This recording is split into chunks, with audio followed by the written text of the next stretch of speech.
And as I said, Sally Stewart, thank you, from Wolf County Middle School. I've been there 17 years teaching math, same classroom. Started out in that room, been there 17 years. I teach math 3 times a day, and I teach an Algebra 1 class twice a day for 8th graders who receive high school credit.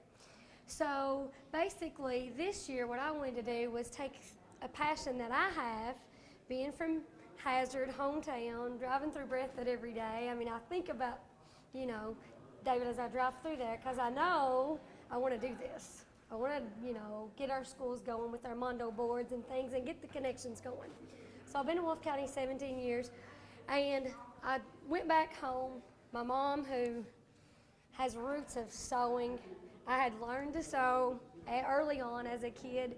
So instead of going more of a technology kind of route with my grant, I kind of went back to my roots, and I went back to quilt blocks that are everywhere now.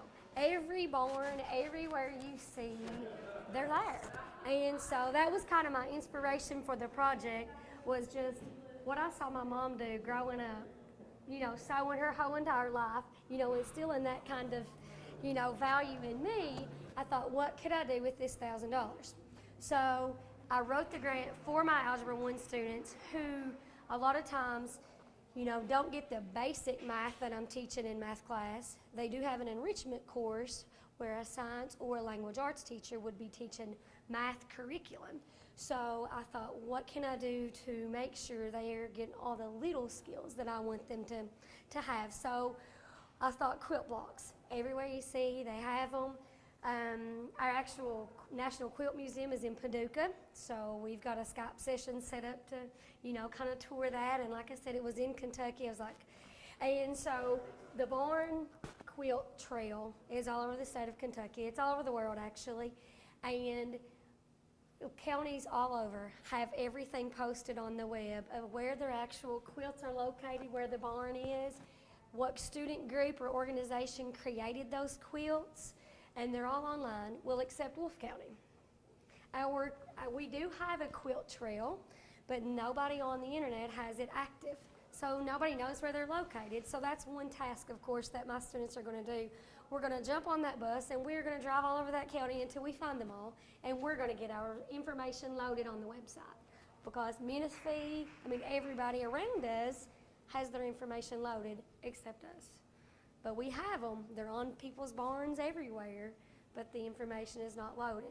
So I've already actually started the process. We went down, we partner with our local UK Extension office, and she comes up on Fridays. My kids already visited there. They're actually in the process of making 4 8x8 canvases for the Extension office in Wolf County to be displayed. They have 2 weeks to complete them. But like I said, my students are already in the process, and basically we started off with a scale. I give them a small scale, 6x6 inch square, and they just do their own design. They research, they get on the internet, and they do some research, and they decide if they want to do the friendship star, whatever they want to do. And then some kids realized yesterday that this was a little harder than it seemed. I did a small scale canvas. I have 105 8th grade students. We're a middle school, the only middle school in the district, so we only have 200 students. So I only have about 105 8th graders, and there's about 100 7th graders. So when I did the canvas, I did small scale. So like I said, a lot of the kids realized that, hey, this doesn't even have any grid lines on it. But I gave them graph paper to start with, and then I did a 6x6, and then the canvas actually we did a 12x12. And we're just going to hang them all over school. And this right here was one little boy's design who was not typically the best student that you have in class, who was very motivated yesterday when they realized I was coming to this meeting today. He wanted to be the first one finished so I could bring his little project with me. And he was actually the first one to start painting yesterday. So they're so excited that they're going to have their work in our hallways. And I had a picture of the hallway, but it's just blank. It's just a blank wall. From our gym to our cafeteria, there's nothing on the wall. It's just completely blank. So these are going up probably in the next couple of weeks. And then outside our building, not very inviting. So our principal has been gracious enough to let me do the 8x8 quilt, actual barn size and display them outside our building. So I'm just doing basically one group at a time. Like I said, I teach 2 algebra classes, first and then fourth. So my first period kids will train my fourth period kids. And then I have the fourth period kids who are in algebra class. They also take math, that particular group. So then they'll train my math kids, so every kid in school eventually will be able to do this little project.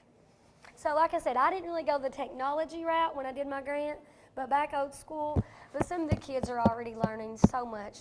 Yesterday, they were like, I promise that is a 120-degree angle. I promise it is. I was like, well, if it is, then I need to make sure, and we need to measure this, and then it all needs to come out. So, and that's what I wanted to get to, back to just the basic roots of math, instead of, more of a technology side. But that's my design, something that I'm very passionate about, and, I want our school to be pretty, and I want it to display their work, So, any questions?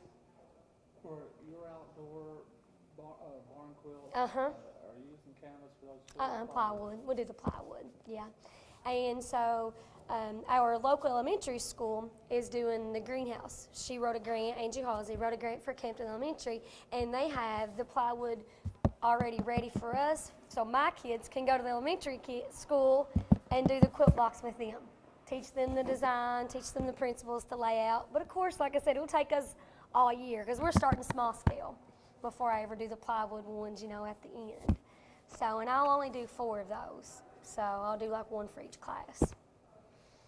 So I'm trying to beautify our school, I guess. Make it pretty. Any other questions? Yeah, I mean, like I said, I'm passionate about my mom. My mom worked at Hazard in the sewing factory. She, sewed as a kid, and I still wear the little homemade little vest for Halloween to school, and the kids are like, oh. But that's kind of how I got my inspiration, I guess. How am I going to incorporate just some basic math of scale drawing, into, real world. So, and then like I said, in the spring when I come, I'm going to bring the kids with me and bring some of their work, because let them be, on display. Any other questions? Okay, thank you.